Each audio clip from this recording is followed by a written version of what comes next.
विजय धनुष धारण करने के कारण कर्ण को विजयधारी कहा जाता था। कर्ण का धनुष अर्जुन के धनुष से इसलिए श्रेष्ठ था क्योंकि वह तीर चलाते थे और उनका तीर अर्जुन के रथ पर लग जाता था तो रथ पीछे कुछ दूरी तक खिसक जाता था। उस वक्त श्री कृष्ण कर्ण की बहुत तारीफ करते थे। जब अर्जुन तीर चलाते थे तो कर्ण का रथ बहुत दूर पीछे तक खिसक जाता था।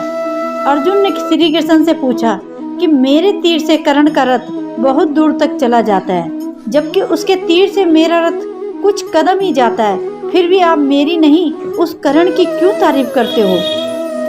इस सवाल के जवाब में श्री कृष्ण कहते हैं कि तुम्हारे रथ पर हनुमान जी स्वयं विराजमान हैं और मैं भी बैठा हूँ, फिर भी कर्ण के तीर में इतनी क्षमता है कि वह हमारे रथ कुछ कदम पीछे धकेल देता है।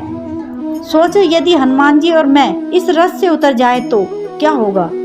अर्जुन उनकी बात समझ जाते हैं। कृष्ण ने यह भी कहा था कि जब तक कर्ण के हाथ में उसका विजय धनुष है तब तक तीनों लोक के योद्धा एक साथ मिलकर भी कर्ण को नहीं हरा सकते।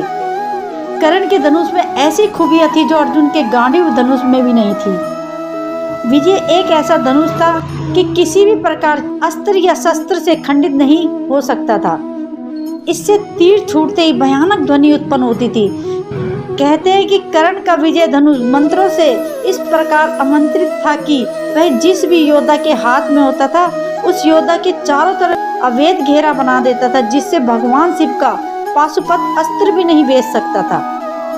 मंत्रों से आमंत्रित होने के कारण जिस भी बाण को रखकर चलाया जाता था उस बाण की ताकत उसकी वास्तविक ताकत से कई गुना बढ़ जाती थी। कहते हैं कि किसी भी धनुष के प्राण उसके प्रत्यंचा में होती है और विजय धनुष की प्रत्यंचा इतनी मजबूत थी कि उसे दुनिया के किसी भी अस्त्र और शस्त्र से नहीं काटा जा सकता था। कहते हैं कि इस धनुष का निर्माण विश्वकर्मा जी ने तारकासुर राक्षस के 3 पुत्रों की नगरी त्रिपुरा का विनाश करने के लिए किया था। इसी धनुष से भगवान शिव ने अपना पाशुपत अस्त्र चलाकर 3 नगरियों को एक साथ विध्वंस कर दिया था। इन तीनों असुरों की नगरी के विनाश के बाद भगवान शिव ने इस विजय धनुष को देवराज इंद्र को दे दिया था। देवराज इंद्र ने इस अद्भुत और शक्तिशाली धनुष से कई बार युद्धों में असुर और राक्षसों का विनाश किया था।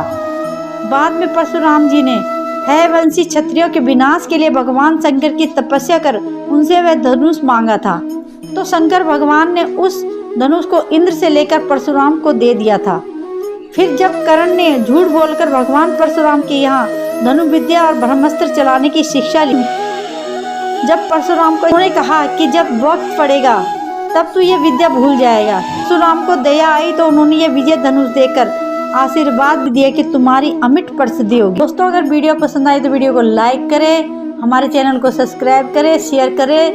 Thank you so much.